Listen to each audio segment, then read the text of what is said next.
Self destruct EMP का button दबते high Aryan के cybernetic suit से एक ऐसी ब्लाइंडिंग प्योर व्हाइट और सुनहरी रोशनी फूटी जिसने धरती के उस अंधेरे कोर को किसी नए सूर्य के जन्म जैसा रोशन कर दिया।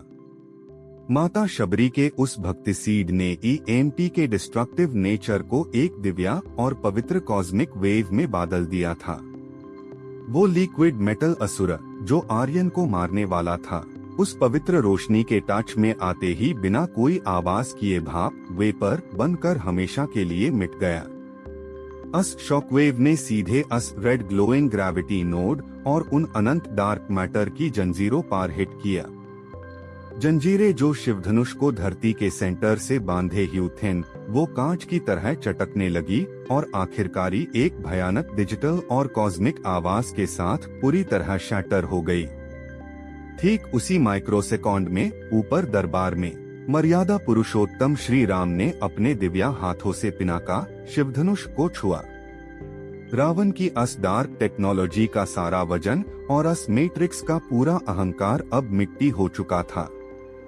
श्री राम ने बिना किसी प्रयास के, जैसे किसी फूल को उठाया जाता है, उस विशाल धनुष को हवा में उठा लिया।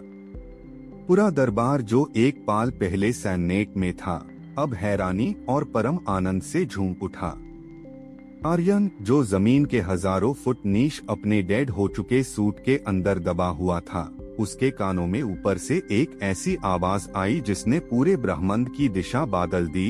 शिवधनुष के टूटने की आवाज, एक ऐसी क्रैक जिसने करप्ट हो रही टाइमलाइन को एक ही झटके में वापस अपनी ओरिजिनल पवित्र स्टेट में नैप कर दिया। सीता स्वयंवर सफल हो गया था और रामायण का असली इतिहास सुरक्षित हो गया था। लेकिन आर्यन के पास अब वापस आने का कोई रास्ता नहीं था।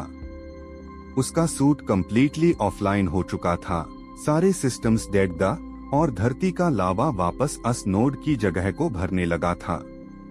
एक कलयुगी योद्धा ने सत्या और त्रेता युग को बचाने के लिए अपनी आखिरी सांस कुर्बान कर दी थी। पर तभी उस अंधेरे और मौत के बीच आर्यन के सीने में बचा हुआ वो भक्ति सीड फिर से धड़कने लगा। एक सुनहरी रोशनी ने उसके मृत डेड सूट को चरण तरफ से घेर लिया। महर्षि अगस्त्य और माता शबरी का आशीर्वाद अब अपना असली चमत्कार दिखा रहा था।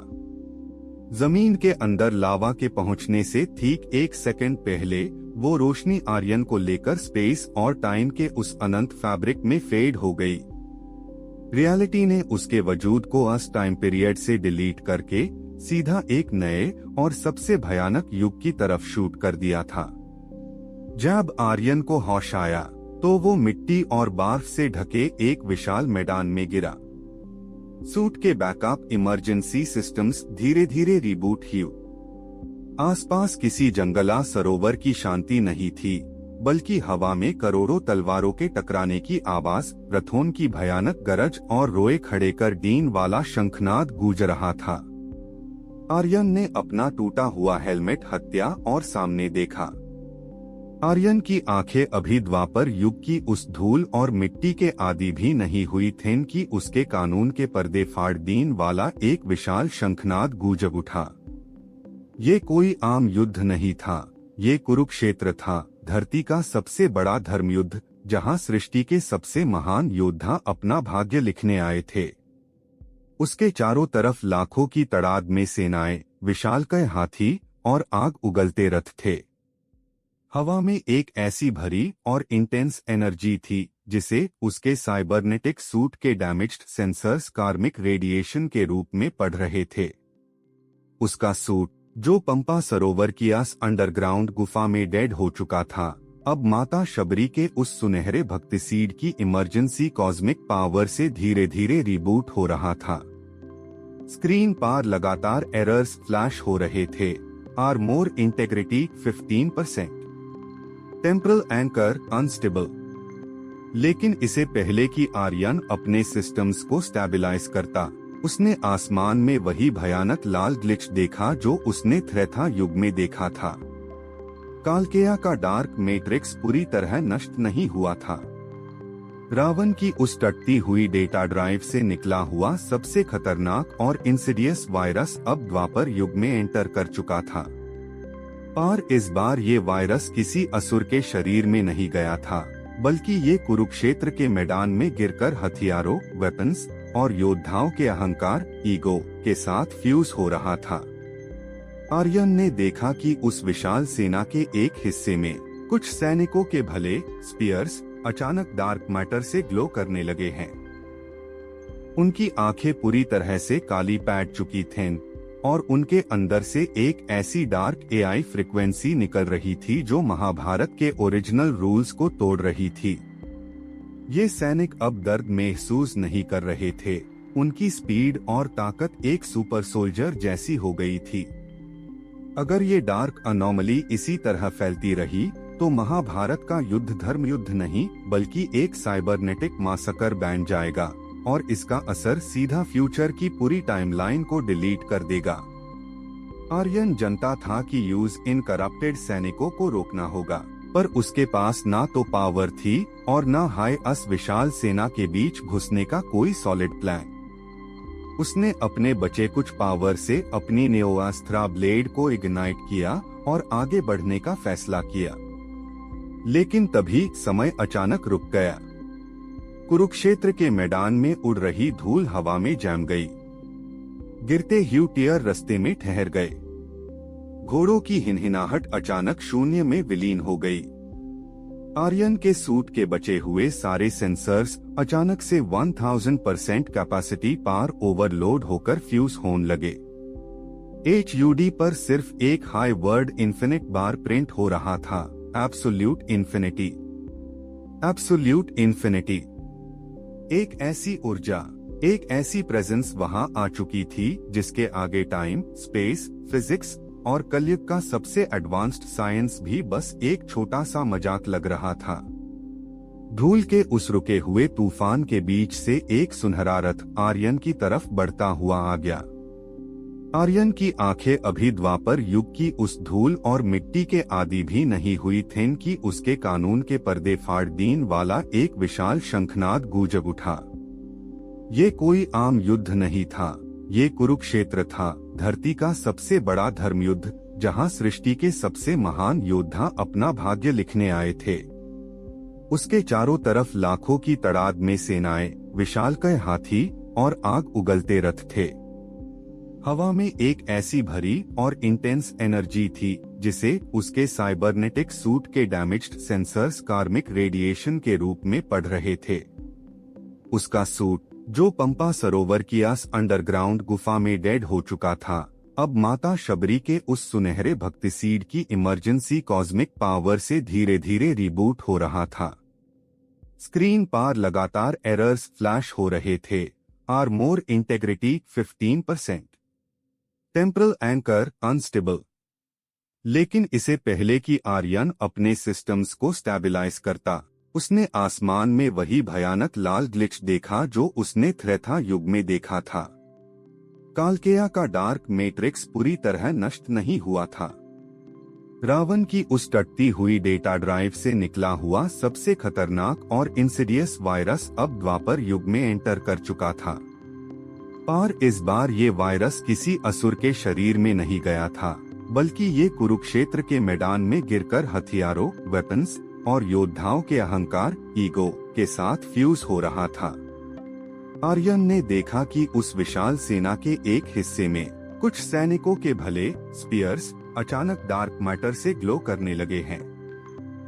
उनकी आंखें पूरी तरह से काली पड़ चुकी थीं और उनके अंदर से एक ऐसी डार्क एआई फ्रीक्वेंसी निकल रही थी जो महाभारत के ओरिजिनल रूल्स को तोड़ रही थी। ये सैनिक अब दर्द महसूस नहीं कर रहे थे। उनकी स्पीड और ताकत एक सुपर सोल्जर जैसी हो गई थी। अगर ये डार्क अनोमली इसी तरह फैलती रही तो महाभारत का युद्ध धर्म युद्ध नहीं बल्कि एक साइबरनेटिक मासकर बन जाएगा और इसका असर सीधा फ्यूचर की पूरी टाइमलाइन को डिलीट कर देगा।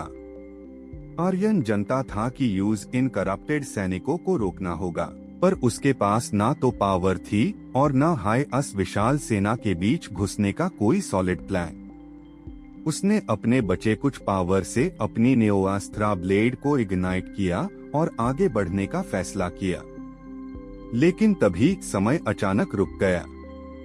कुरुक्षेत्र के मैदान में उड़ रही धूल हवा में जम गई। गिरते ह्यूटियर रास्ते में ठहर गए। घोड़ों की हिनहिनाहट अचानक शून्य में विलीन हो गई। आर्यन के सूट के बचे हुए सारे सेंसर्स अचानक से 1000% कैपेसिटी पार ओवरलोड होकर फ्यूज होने लगे। HUD पर सिर्फ एक हाई वर्ड इन्फिनिट बार प्रिंट हो रहा था, एब्सोल्यूट इन्फिनिटी। Absolute infinity. एक ऐसी ऊर्जा, एक ऐसी प्रेजेंस वहां आ चुकी थी जिसके आगे टाइम, स्पेस, फिजिक्स और कलयुग का सबसे एडवांस्ड साइंस भी बस एक छोटा सा मजाक लग रहा था। धूल के उस रुके हुए तूफान के बीच से एक सुनहरा रथ आर्यन की तरफ बढ़ता हुआ आ गया।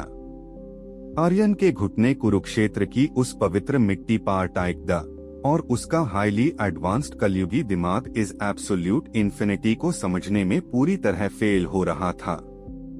उसने कांपती हुई आवाज में कहा, हे माधव, मेरे युग का सबसे भयानक AI वायरस कालकेया का करप्टेड सोर्स कोड इस युद्धभूमि के सैनिकों के आर्मोर और हथियारों में घुस गया है। ये डार्क मैटर उन्हें सुपर सोल्जर्स बना रहा है जिनका कोई पेन रिसेप्टर नहीं है। अगर इन साइबर म्यूटेटेड योद्धाओं ने महाभारत की ओरिजिनल स्क्रिप्ट को ऑल्टर कर दिया तो भविष्य की पूरी टाइमलाइन क्रैश हो जाएगी। श्री कृष्ण की वो अनंत मुस्कान और भी गहरी हो गई। उन्होंने रथ की लगाम को एक हाथ से पकड़े हुए अपनी करुणा भरी निगाहों से आर्यन के जलते ह्यू साइबरनेटिक सूट को देखा और बोले, जिसे तू वायरस और डार्क मैटर कह रहा है, कालयात्री, वो और कुछ नहीं बल्कि मनुष्य के भीतर का अहंकार और मोह है। तेरे युग ने इन बुराइयों को तकनीक का आकार दे दिया, पर इनकी जड़ रूट वही पुरानी है। इन म्यूटेटेड सैनिकों का आर्मोर लोहे या डार्क मैटर से नहीं बना, बल्कि उनके अंधे लालच और क्रोध से बना है। तेरा कलयुगी हथियार उनके भौतिक शरीर, फिजिकल बॉडी को काट सकता है, पर उनके संचित कर्म और इस अहंकार के कवच को भेदने के लिए तुझे एनर्जी की नहीं, निष्काम कर्म की आवश्यकता होगी। ये कहते ही भगवान ने अपनी एक उंगली से आर्यन के माथे पर एक सुनहरी रोशनी का स्पर्श किया। ठीक उसी पाल आर्यन के सूट का पूरा UI/UX बदल गया। जो सेंसर्स पहले थ्रेट लेवल और फिजिकल मास कैलकुलेट कर रहे थे, वो अब कार्मिक ऑरा और इंटेंट, इरादा को स्कैन करने लगे। आर्यन की नेओआस्त्रा ब्लेड, जो अब तक प्लाज्मा और क्वांटम एनर्जी से बनी थी, वो अब एक ट्रांसपेरेंट रोशनी जैसी ब्लेड में बदल गई। द ब्लेड ऑफ डिटैचमेंट, मोहभांग अस्त्रा। युद्ध कर आर्यन, कृष्ण की आवाज प्योर ब्रह्मांड में गूंजी, पर शत्रु को नष्ट करने के अहंकार से नहीं, बल्कि धर्म की स्थापना के लिए एक मध्यम वेसल बनकर। उसी सेकंड समय का पहिया दोबारा घूम उठा। रुके ह्यूटियर हवा को चियर्ट ह्यू आगे बढ़े, शंखनाद दोबारा गूंज उठा और हाथी चिंघड़े। आर्यन अपने नए अपग्रेड के साथ हवा में लीप कर चुका था। नीचे वो साइबर म्यूटेटेड कौरव सैनिक डार्क मैटर भले लेकर सेना के आगे बढ़ रहे थे। उनका अगला टारगेट स्वयं अर्जुन का रथ था। आर्यन रोशनी की गति से उनके बीच गिरा। उसकी नई ब्लेड जैब पहले म्यूटेटेड सैनिक के आर्मोर से टकराई तो कोई ब्लास्ट या खून नहीं निकला। ब्लेड सीधे अस डार्क मैटर के आर पार निकल गई और उस सैनिक के अंदर के उस करप्टेड इंटेंट कोड को डिलीट कर दिया।